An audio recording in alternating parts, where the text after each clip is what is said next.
Yes. Thank you. Well, so this is my project Unmanned. I'm sorry we don't have better seating for you. I guess we could have thought to bring some seats. But, and this project emerged out of thinking about drones. And everybody knows what drones are, assuming. But the really interesting thing about drones, well, there are lots of interesting things about them, but they're really part of distributed systems, and they're really complicated.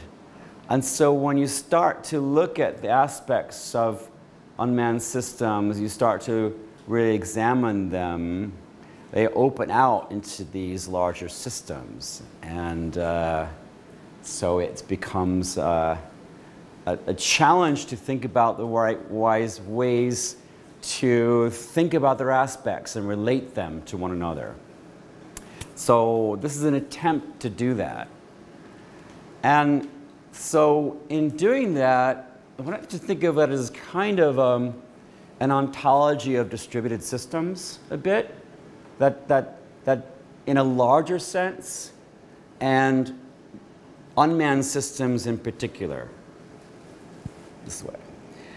And then also in looking at this phenomenon, one interesting thing really happened, because I was thinking a lot about the status of the human, because often, even in the name unmanned, we think that they're not manned. But of course they are manned. It's just that the human agencies that are a necessary part of them are resituated. They're no longer located in a cockpit or really situated in a much more, say, in the same way as we've understood different kinds of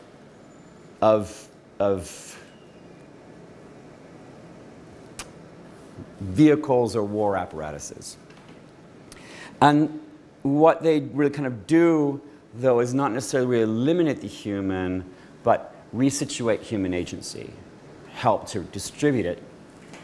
And so they speak about the status of a human in a landscape of distributed systems, distributed agencies. And what, in thinking about developing this work into a performance, it actually started to become a little bit more about masculinity for me. Being a man myself, and also starting to think about what characters I would play to develop this into a more of a theatrical work, or all men. And then it was really interesting to think about, well, not necessarily humanity in so much in general, but masculinity in particular. So the word unmanned took on also a new resonance, new meaning that way. So I'll describe to you a little bit about what it is. I became really interested in drones by way of their crashes, by way of their failures. And when I was starting to just research the phenomenon, I started reading about a lot of drone crashes along the border. Not a lot of them, but several of them. And a couple of them in particular. One of them was a crash into a backyard at the El Paso border. And was also a kind of, for a moment, it wasn't necessarily sure who was operating the drone that crashed. And so I thought that it was a really interesting moment to think about how the occasion of the crash or the failure can be a catalyst for an examination of sorts. And there might be a kind of productive power to the failure, that we might, in that, actually be able to uncover and look at something that we couldn't see otherwise. And then we might have the possibility to kind of rebuild something in a certain kind of way, or salvage something. to conduct some kind of salvage operation of our own, to rethink what was going on in new terms. So it was kind of like constructive in that way, that by looking at the failure, thinking about what the catastrophe unleashed or opened up to view in ways that had normally been concealed, would allow us insight into thinking about the hidden infrastructures, hidden dimension of drone use, and would also provide us the opportunity to develop a kind of new ontology. Way. So I kind of liked both of those things. And in that way, in a certain aspect, the kind of way in which the crash provide kind of exception and an amplification, maybe in some ways.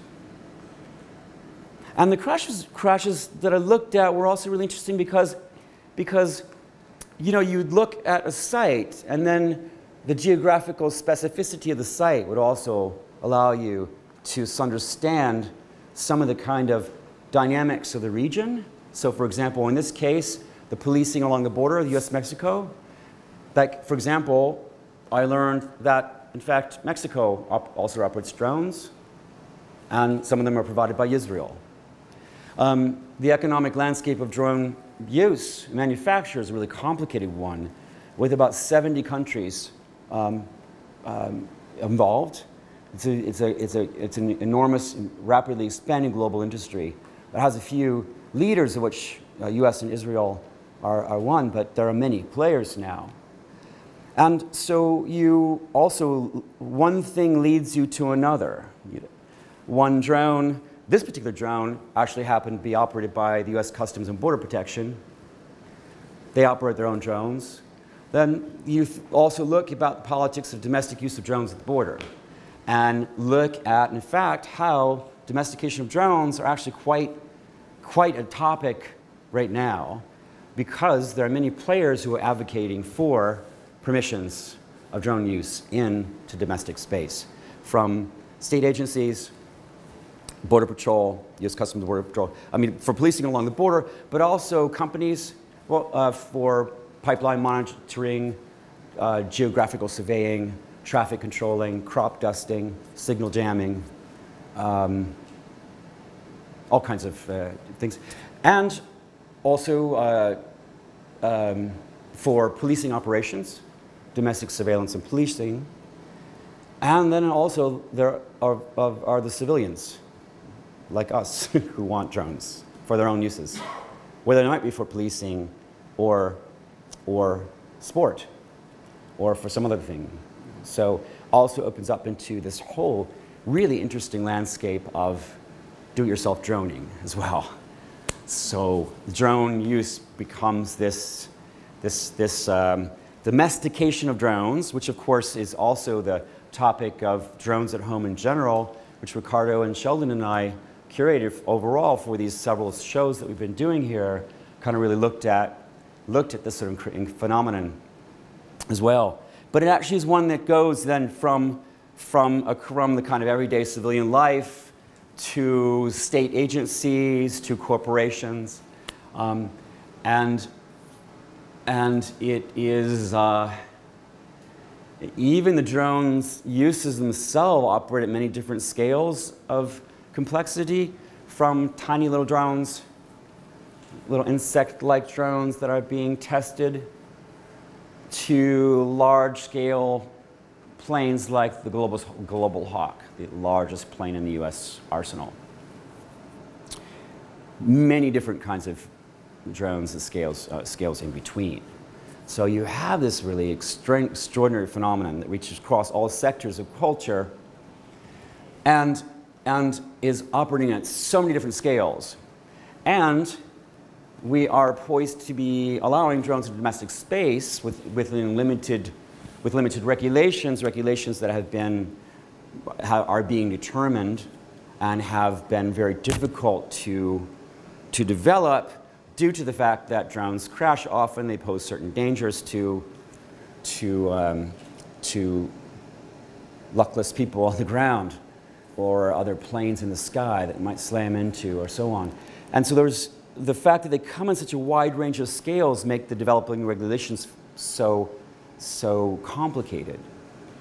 And so there are many nations who have been working on on developing these regulations. The US, of course, the EU has regulations that are poised, the last time I looked anyway, to be coming online in 2015. Some countries like Korea already allow domestic use of drones. Then there are several countries in South America that do as well. And so the politics of drone permissions at that level are really very interesting as well. And then there are the role that drones play in the imaginary, in popular fiction, cinema, gaming, how they connect to the everyday imaginary, and the ways in which we used to think about UFOs, what UFOs might embody, both in terms of pleasures and fears, are now kind of supplanted by the drone. So there are lots of websites, for example, devoted to drone sightings. And people cite drones, and they speculate about who might be testing them, who they belong to. And secret government projects, conspiracy theories are alive. And so drones, in many ways, embody these same kinds of fears that might have given rise to UFO speculation. Fears of our human limits, desires of our transcendence, and so on. So the drone use embodies this really particular cluster of fascination and fear. And so it's a sort of site where you can think very much about all manner of functioning of the imaginary. And no doubt, one has to admit they're very curious objects. Some of them are actually quite cute. The little ones look very harmless, look very, harmless and innocuous, and even some of the larger ones. And then, of course, odd things in general. The fact they have no windows, and they are flown by people in ground control stations, sitting often thousands of miles away from where the plane is. They are maintained by their maintenance and logistics are kind of orchestrated. They are maintained at bases and units around the world. And their images are sent to image analysis and dissemination sites around the world. And they employ lots and lots of people. It takes about 170 personnel to keep one predator aloft for 24 hours. A drone like the Global Hawk requires at least around 3,000 personnel. And there are lots, as drones become better and better at hovering for prolonged periods and absorbing vast amounts of information. The vast amount of information they absorb, of course, easily outrun the capacity of human personnel. So there's of course, lots of automated technology and imaging processing software that's involved. There's also the new technologies for autonomous flight and control, and so on. But even so some of the technology for image processing may be necessary to offset some of the demands on humans. And you have vast farms of people sitting at image analysis and some dissemination sites, like Langley, UCSD in Virginia, where people sit inside cavernous rooms, staring at imaging streams for hours, trying to discern the single telling deviance in the normalized flow. Armed with skill for distracting, patterns from, information arrays, they attempt to organize that data into patterns from which extrapolations can be made. But, this is sort of hard work, and machines come in, algorithms come in to pull some of the weight. So, and it's when we speak about automated technology, often, that too is a misnomer, because of course, even algorithms are results of human decisions. And the technology, of course, requires lots of personnel. And the need for increased, personnel is really odd, has also led the military to outsource many of its operations. So many military operations are now done by civilians and done by companies. And so that's also part of a general trend in the privatization of warfare in drones. So, so you have not only also formerly logistics and maintenance being done by companies, but increasingly some portion of combat operations, in certain times there's some element thereof, if not direct engagement, but also in imaging in the field of intelligence, as I was just describing. So anyway, I'm dancing around a lot, but to sketch this territory and why it's interesting, and how a lot of these things, probably you knew some of them and you didn't know other things, but it's endless. And so drones really embody lots of things that are really happening in culture. And they're really met with just fascinating sights, you know, to look at, because there's something there, but there's so much more than what meets the eye. And so what, in building this project, is sort of a lot of that research, but how to work through it in a way where I would be able to develop an analytical framework for it, which I can talk a little bit about what I've borrowed from in order to do that, kind of references I have for thinking through it. But first I'll tell you the form I chose for it is to do a kind of philosophical performance, structure kind of philosophical theater. And so I thought that I would think about drones, or think about various aspects of droning, as I described about, through the lens of different characters, different men, since I'm performing them, who are engaged in some aspect of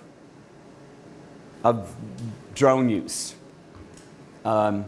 So I developed a character who is a kind of cowboy philosopher, who is someone who searches for drone crashes along the borderlands, wears a cowboy hat, is kind of good old boy, drinks beer, tells stories. And he basically he's a former pilot, and he likes to reenact historic scenes of drone battles, and loves to chase for drone crashes around in his truck. And he along with another primary character, the agent, who's a detective, who's looking for clues to what happened around the central crash, which occasions the whole thing, which in one performance, the performance I did here, was actually represented by that sculpture that Mike Cowboy Fagan, one of our students, did. That's the crash drone. The performance basically is what provides the dynamic, force to the performance is there's a drone crash into a backyard. That starts the performance and propels everything through, because we don't know what the drone was. And so the drone crash catalyzes these different reflections and starts to bring people into play. The first on the scene is this character I'm just describing, because he chases for drone crash, and so he's talking about this. And then the character who's kind of like the investigator is the agent, who's like a detective, and he comes, and it comes throughout because he's trying to figure out what happened. And the more that he looks, the more you realize it's harder to figure out. So through him, we keep our eye on the investigation at hand, and so he's our sort of straight man in many ways through. And then there is a pilot in a ground control station who's a kind of younger video game type generation guy, who's actually talks about how the ground control stations are run and how they're part of the larger network they're a part of. The animation that's up here is one of the animations that are used to illustrate the network he's talking about. And he's kind of an excited guy. He's really excited about the possibilities of drones, that unmanned systems are all kind of like redefining what it means to be human, extending our capabilities, and that we have also a new kind of way of thinking about how we relate in the world and how we are constituted in the world. So he's really kind of thinking about it in many ways, is that how drones extend our capacities, what it's like to be human, allow us to interface with the world and interact in the world in a new way. He's very graceful in many ways. He's a gamer. He talks a lot about the engagement in a situation, what it means, what that means really.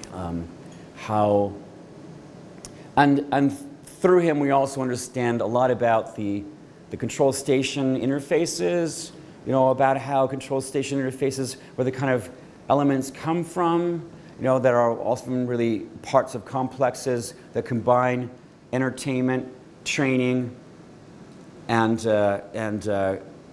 actual operations. Video games, simulation, actual operations. And the kind of ways in which many of the kind of codes or the kind of motifs or elements of interfaces are shared across the worlds of entertainment, training, and operation, and all of that. And then another character is, and so he actually really talks about how we have to open ourselves up to embrace this new world. And we have to rethink what it means to be human, because now so many of the players are non-human, and we have to understand how we are now opening up new kinds of worlds and new networks of affiliation among all manners of different types of actors, both human and not, and how we have to learn how to engage and live in this world and cultivate new skills, new senses of what expertise is, new forms of life even. But he says it's not easy, and one of his big scenes ends with that you have to listen to what the drone is telling you, but you may not like what it says.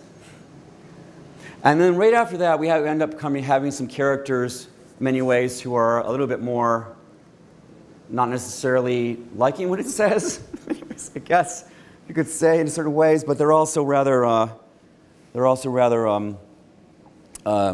buffoonish. And there's a border vigilante guy who is part of the American Buddies Border Patrol, patrols along the border, and purports to assist the Border Patrol in the detection and capture of illegal border crossers. He purports to be providing a valuable public service. It is part of a whole number of groups who operate along the border in this kind of in-between zone. And they purport to help the Border Patrol, they help the state, but they're also suspicious of the government. They're also quite often racist. This guy certainly is. And then there is a policeman who is testing a drone, and the drone that he's using is a sort of understanding to be ways in which it's helping to endow police force with new capacities, so on.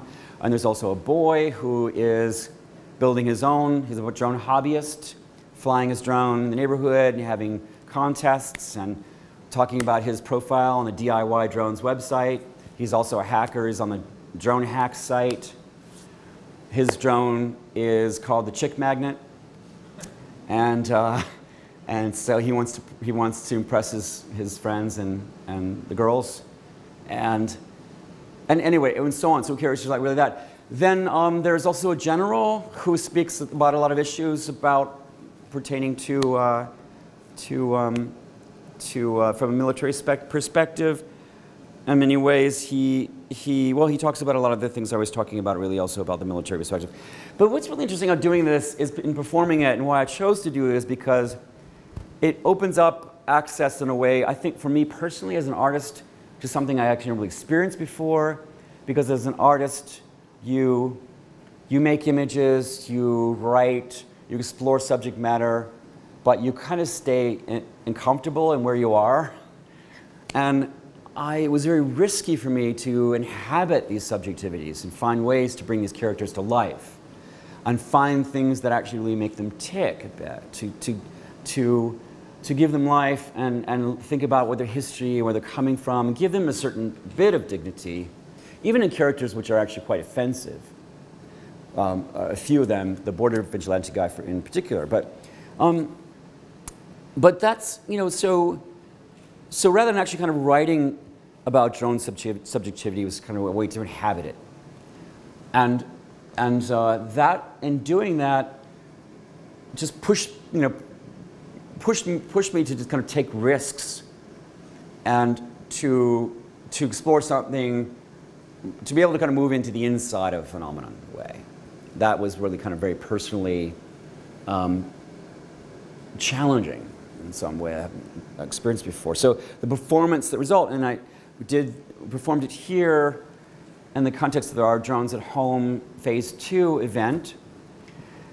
And that was still pretty much a work in progress, and I just finished performing it for the 3rd time in Rotterdam at V2 organization.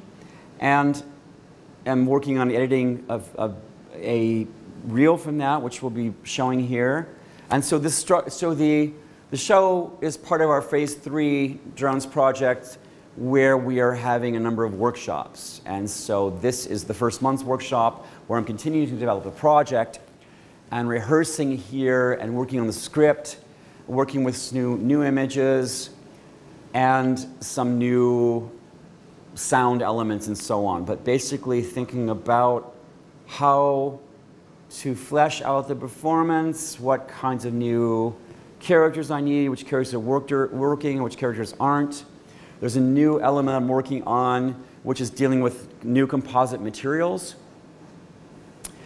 which are really very interesting because, in fact, even the materiality of drones themselves now are really quite unconventional, because we have smart materials and really interesting new composite forms that are actually going to redefine how something is constructed, and even the relationship between prototype and real thing, which relates also very much to even the bleeding in between training and actual combat operations. I learned, for example, that even in some ground control stations have simulations plugged in directly into them, so that even when you're involved in a real operation, or even at a real in an operational station, you can toggle between simulated and actual situations in real time. So the kind of moving between combat training and entertainment is a really very interesting one, and I think in also many ways I drew some parallels to actually how prototyping and how new technologies allow us to build things, and also to bring speculation and outcome a bit closer together, and actually the materiality, material level itself, the very forms that we build. So that the new dimension I'm working in now is actually at that level of the material. But also really think there's one character who actually is really kind of undefined. I created this character as basically he works in a drone fabrication facility. And he is demonstrating how the parts of the drone fit together. And so there's an animation that shows the sort of elements of the drone. And he's demonstrating with a rudder. So he actually builds the drone up right from the rudder, how the rudder, and then how it operates in conjunction with other components. All the drone components come together, they all work in cooperation, share functions and features, how you can understand them in terms of clusters of platform, actuator, and processor, connected through transmitters and receivers, how sensing, how changes in environmental states are detected and measured, the data processed by the flight's computers, the information channel exchanged by transmitters and receivers, and how different adjustments are made in real time and cohesive flight is produced for an operation. So it actually is really interesting to think about how one could do this. And actually it was an interesting thing for me too, because it also it talks about the very materiality of the plane and of its network, and how it comes together in very real forms this way too. So that was a very interesting other trajectory for me to enter into this droning, and especially in this kind of building of this drone ontology. Call it that. So I probably I'm probably talked enough for this, and I'm not going to perform any characters because I have to get too worked up to do one. But actually, what I would probably do, the general is probably the one that gets really worked up, and he has this really kind of scene that I did where he's talking about the Gorgon drone, or basically the new drone that's being tested that's outfitted with Gorgon stare technology.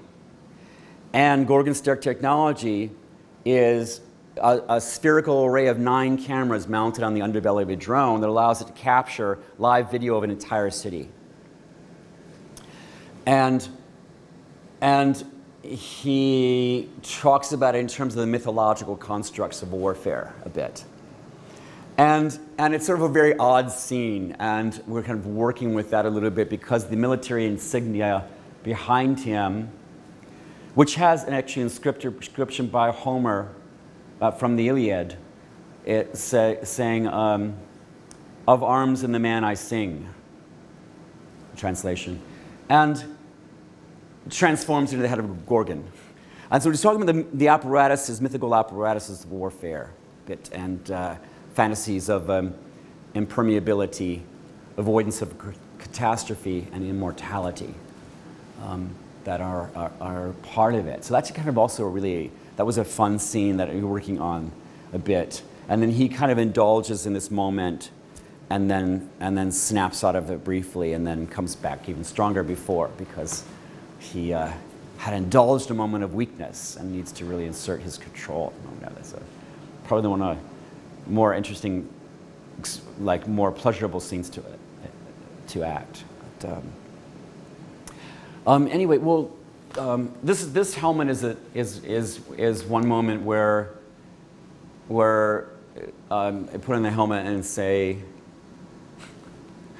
"We will have become the drone, the UFO, the alien, the body of light." And that's all that character does. And the sound is very sci-fi, eerie, and the light kind of comes up. If we develop this further, that my director, Brian Santiago, talked about this, at this point we would want to elevate me on stage. So the character anyway, so we have smoke effects too. The smoke effects are part of it too. And in Rotterdam, actually, we did the crash drone was actually in the audience, and we had the wing on stage. So the drone was sort of part of the audience a bit. So that was actually kind of a different change from when I performed it here. So you saw that the kind of part of the wing, and then when I was able to refer to the crash, I could really look out into the audience. So I was seeing parts of the plane. So it actually kind of really was also helping to think even within the terms of the performance a little bit about how the kind of humanness gets integrated into the materiality of these kinds of things. So, yeah. Anybody have any questions or thoughts? Yeah. What is your sense of how is this going to change, if anything, our humanity? And how are you exploring this? Art allows you to explore the future. Yeah. Right? And get a sense of what is going to be. Right? We're going to have drones like we have dogs that we can take people walk. Well, actually, somebody actually just speculated this. They actually speculated with the personal use of drones, people would be flying their own drones around their neighborhoods, spying on each other or protecting their homes, or what. But there was even something about the drone pizza delivery. It was on the news. Anybody see about that? Oh wait, the taco drone? Yes. Taco delivery. Right now in Australia, they're using jogging drones. Jogging drones. So what is that? You follow the drone, and it keeps the right rate that you set and challenges you. You follow it. Yeah. It sets the right rate to challenge you. Okay, so it can adjust. Yeah. Can adjust to your needs, just to give you that little, push you a little bit, but not too much. Yeah. So they're becoming very popular, say, running on the beach. Okay. Well, it's hard to say where it's going. I mean, it's so complicated because it's also part of yet even something larger too, where we're certainly our technologies are participating, reshaping, how we understand ourselves, how we think of ourselves in space, how we identify ourselves, how we move, feel even. So technology in general has lots of effects, and so drones are parts of lots of technologies that are already very much in play, and many that we use every day. And in a sense, we kind of already, you could think, well, we have something like drones already. We have our constructs through which we extend ourselves into various kinds of virtual or telecommunicational spaces. You could even, online people have their avatars who are connected to them, but still have some kind of distinction. They're not them, but they're tied to them. So there are lots of things like that already that are in play to think about. And then when you think about unmanned systems, and generally when you think about them, they operate at so many different levels too. There are lots of very disturbing issues to be dealing with, especially in terms of domestication, because we know that the military has been prohibited from engaging in domestic combat operations for domestic operations since the 1800s, or whatever year it was where their Posse Comitatus Act was enacted. And gradually that's actually kind of been eroding. And little things like, for example, there are little pockets. So during states of emergency now, drones can be used, operated by the military into domestic space. They were used during the time of the Washington Sniper. When was that? That was, you remember that? Seems like so many years ago. What's that? Okay, yeah, right. In the case of natural disasters, there were a couple of them that they were used. And then, of course, in the case of border policing. And so there are certain ways that permits can be granted under certain circumstances for domestic drone use. And I don't think that's injured, but.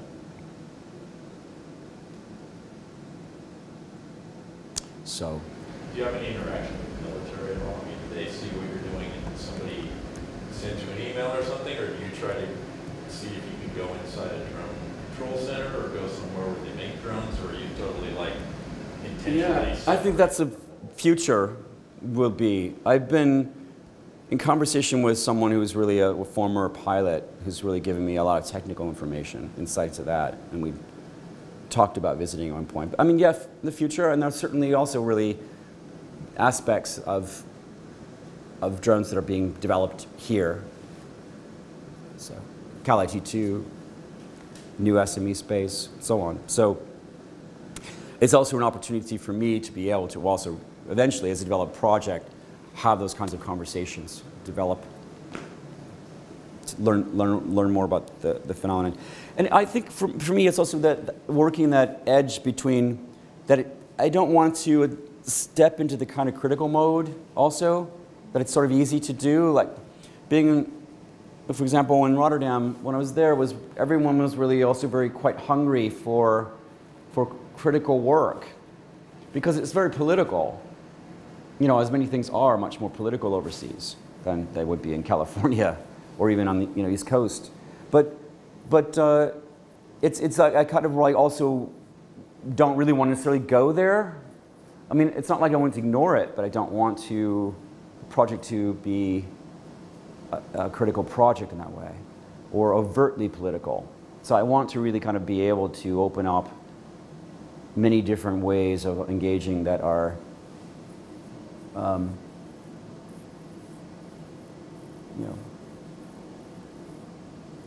so, yeah,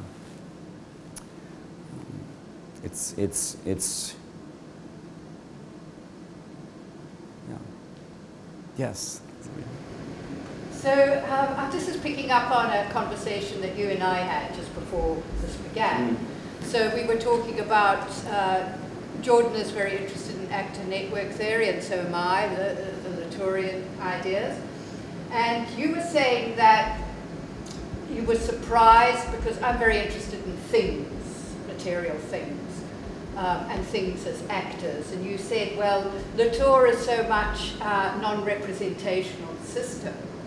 But it seems to me the drone is just a superb example of the thing in precisely the way that Latour talks about it. You know, they're these things that have an incredible agency, never outside of networks. So it's always a matter of how is the agency distributed.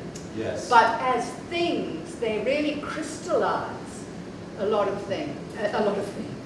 You know, so I just wondered what your thoughts might be. Yeah, I think I'm very inspired by that work, and I think probably one of the important sources for the kind of ontology that I'm really looking at. And absolutely, I think that one of the exciting part was really looking at the actual elements and how they actually combine together to produce formations that are more than the sum of their parts.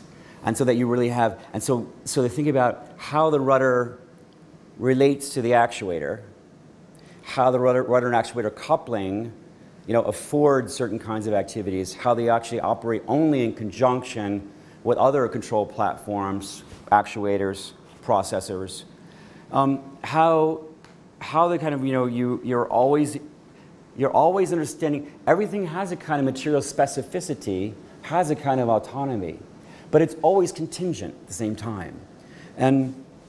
And so you understand everything being so really provisional, but at the same time, actually always concrete. And that's a kind of really interesting bridge. And that you respect the materiality of the thing, the autonomy of the thing, but you also really understand it as contingent. And actually, Manuel de Landa has a good way of actually really talking about that in terms of properties and capacities. And his idea of assemblage is always, you know, understood in those ways. That there are actually kind of properties that are actually really completely congealed in a thing, in a sense kind of hardwired into it. But it's also comprised of capacities that are only working in conjunction with other units, or how you think about them.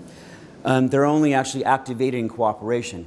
And so how to bridge that, the kind of understanding of the thingness of an actor, materiality of the actor, but also its contingency is really very interesting.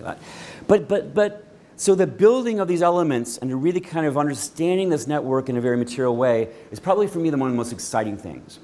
And I actually really liked that because I liked it in contrast to an approach which might be conducted through a kind of understanding of how drones represent or how they're represented. Often we see this imagery, we see the interface, we understand the operations through a kind of, through in a sense kind of representations that might come from a drone or representations of a drone. Anyway, so this was sort of a different way for me to kind of also get the phenomenon bit. And I also like the idea of building from the back rather than the front, in a sense. It's actually kind of worked with the rudder, or from the bottom, you know, up to the top in many ways. So I'd like to play with that a little bit. And I actually really think that's exciting too, because it actually allows you to think about new structures of relationality, and that may not like be based in have a foundational principles based in difference. That how you can understand exchanges of flows or fluids, how you can understand transmission in ways that are not necessarily relational, you know, along difference. And that was sort of really interesting for me too with Latour's work, although much of how he understands it, I'm not completely clear on.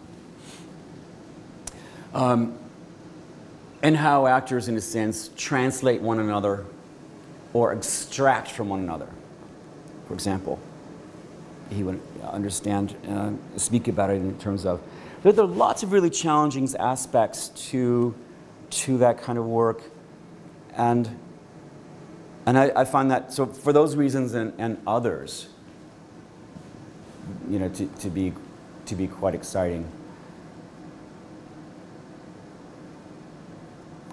Yeah, I could probably go on, but so.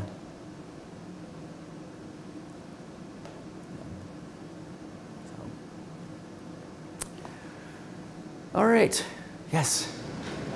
So you mentioned that sort of you don't intend this to be sort of an overt political sort of commentary on the concept of drones or even like what our country, the United States, is doing with drones in other countries in terms of killing people. But it occurred to me that, well, I guess I wonder on a personal note, do you personally feel that there's a sort of desensitized contemporary American society, and until there are drones at home and there's like drones flying around here, maybe killing people here, that people will actually, you know, care to actually do something politically. So you know, like if the sort of use of drones abroad is sort of, as certain people say, the recent Stanford report say that it's actually increasing sort of enemies of America, which actually might increase the more retaliations or attacks here domestically. So I just kind of wonder if that actually plays out like that. You know, if people, or whatever, America blows up and gets completely destroyed. Like, future historians will look back and be like, well, did anybody notice? Did anybody care? Here's some of the artists, here's UCSD, here's what's going on. Like, does this run through your mind? Is this sort of like personal? Yeah, I mean, it does concern me a lot. I feel that the work can be helpful to really help us to understand what the phenomenon is, you know, in order that we can actually better deal with it politically. That if we understand how a drone really works, that it might make our politics more effective, because we would, you know, be able to know what we're talking about.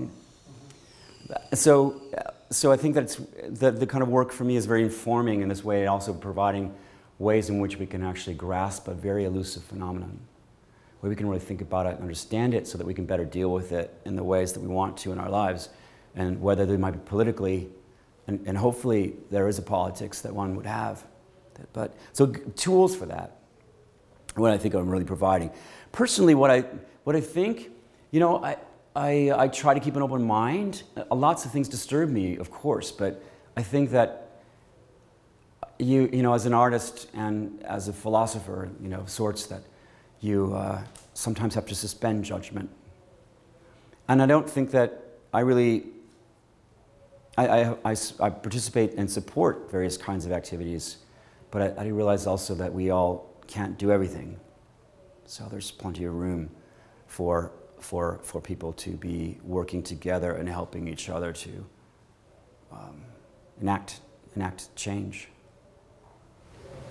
Yeah. You mentioned one of your characters was a younger, like to play with drones, that sort of thing. That's a hard one to play. It just made me think of, I don't know if you've addressed this or it's come up, but you know, the concept of video games and very realistic warlike video games, first-person shooters and all that, and how they try to mimic war as much as possible. However, the player always knows they're not killing real people. I once read something that one of the ways that they prepare soldiers for war is they have them play simulated things, but they know that they're not killing real people. It makes it easier to kill in real life. Yeah, it's a very interesting topic right now, because you know the U.S. Air Force now trains more drone pilots than conventional pilots, and most of the training is, in general, is done in simulations, and for a number of reasons. It's just because it also is you know, there's lots of demand to output trained operators, for the expanding global economy of drone use. And one of the primary ways in which this is done now is necessarily, because also access to largely to national airspace is pretty much restricted, is through simulations. And they're really very, very primary in many ways. But there's been a lot of work, and then a lot of work continues to know to what extent, how that actually affects our perception of reality. And there have been, for example, studies now of recruits having PTSD as a result in combat operations that one would actually really had thought before would not be so effective. That, you know, we had understand that to mean that it lend a certain kind of desensitization, or really lack of awareness of repercussions on the ground, lack of the humanness of the target. But it's not necessarily the case. So, but the jury's still out on it. It's very complicated. We want to really see it in terms of desensitization, and that we actually really don't have that connection. But through these kinds of studies, you know, one has to wonder a bit. But the fact is that the simulations are really very, very primary, and that they are so increasingly integrated with combat operations. And so, yeah, I don't know if that really answers your question, but kind of probably. I mean, there are lots of more people who are think about the mechanics of simulations. One thing that I definitely would need to look further into about.